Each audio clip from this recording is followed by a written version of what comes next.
Hi guys, MrRoflWaffles here. I apologise for the imperfect conditions of me recording this video. There might be a little bit of background noise and things like that. There's nothing I can do about it. Let's get into the cipher. So today we're going to be talking about the cipher on the roof. When you are swimming, you can look up and you can see this cipher written out. It starts off with, I believe, MQ, PEZW, etc, etc, etc. Now, that particular cipher has been solved, and oh my goodness, this is such an interesting one. It warms my heart to see this sort of thing in the game. Seriously, it's so good. So, without further ado, let's take a look at what the actual message is, then we'll take a look at what it actually means, and then we'll also look at how it was solved, okay? So, the cipher reads as follows. My name is my name.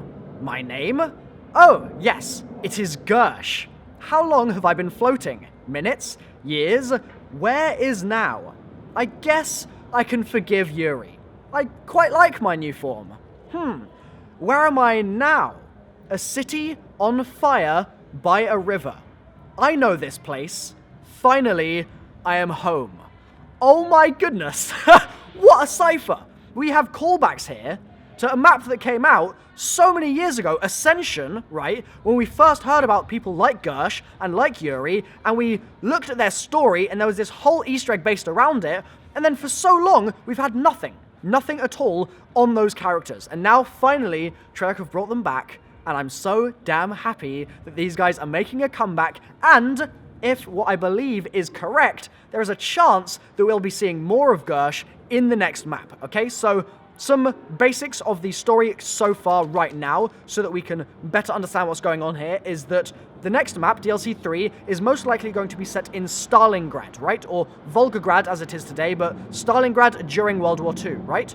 We're probably going to be playing the map there, it's going to be Nikolai's map, and we're probably going to be killing the 1.0 version of Nikolai when we play it, okay? We've had another cipher, the Plus 81 cipher, already talking about that particular map itself, or most likely talking about it, that city, and this cipher now mentions a city on fire by a river. There is a very good chance that that is Stalingrad that is being referred to, which is really exciting because it's even more of a push in that very direction, but also, holy cow, it's freaking GERSH! He's back, and I mean, that just blows my mind, honestly. It's just crazy to me that Treyarch are reaching into these little plot points and story elements from the past that we haven't had touched on in so damn long, and we thought they were dead and gone and forgotten. That's a thread that is never going to go anywhere ever again. Peter, for example, in Der Eisendrache, that cipher that mentions Peter was like, what?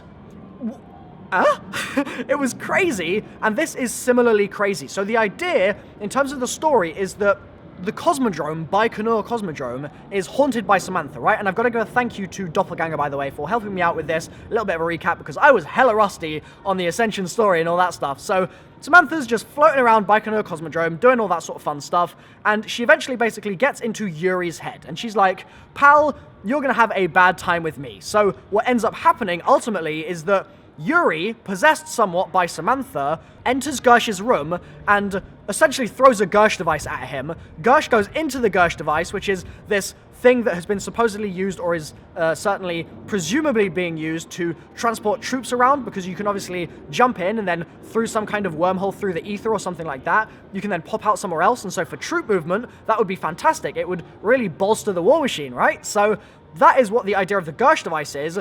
GERSH gets pushed into the GERSH device.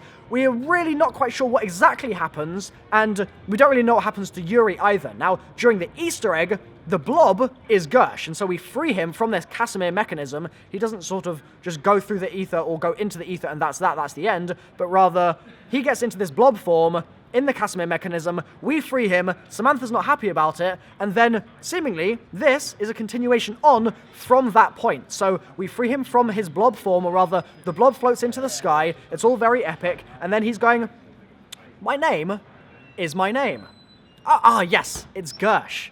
How long have I been floating? Minutes? Years? So this dude clearly has lost all sense of time, all sense of place as well, at first at least, and then it seems like a little bit of time passes and he says, okay, where am I now? A city on fire by a river. I know this place. Finally, I am home. That as an ending to a cipher, I mean, it doesn't get much more epic than that in my opinion. Like, that is goosebump material right there. It's so damn good, I love it. Now, let's talk a little bit about how this cipher was actually solved, because the methodology from this one is completely different to the +81 one, and is just as interesting in my opinion. So, the way it works is as follows. You can do a test on a piece of text called an index of coincidence test, and what it will do, it will look at the frequencies of different letters in your ciphertext, it will look at the distribution of how they're laid out in the text itself, and ultimately, it gives you a gauge to determine what kind of cipher might have been employed in obfuscating some plaintext, right? So, in this particular case, the index of coincidence test gave us a result that very strongly suggested that this would be a vigenere cipher, okay? Just from the number alone, you get an output number from that IOC test, and it matched the typical number you would expect from a vigenere cipher. We can therefore say, okay, assuming this is vigenere, we need a keyword, and there's no keyword given to us on the ceiling. So what my buddy Water did, and I believe several other people have done this as well at this point,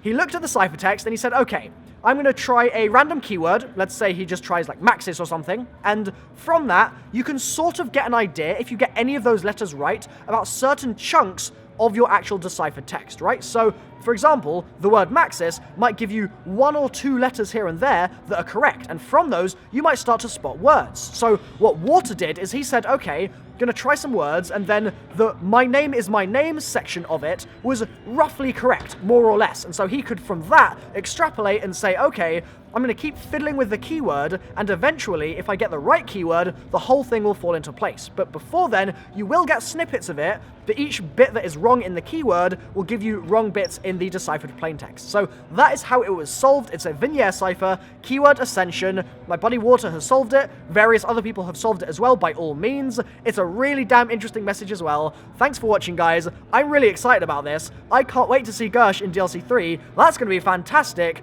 And just the story implications of him still being around is crazy. So, thanks for watching, guys. Leave a like if you've enjoyed this, and I'll see you next time. Bye-bye.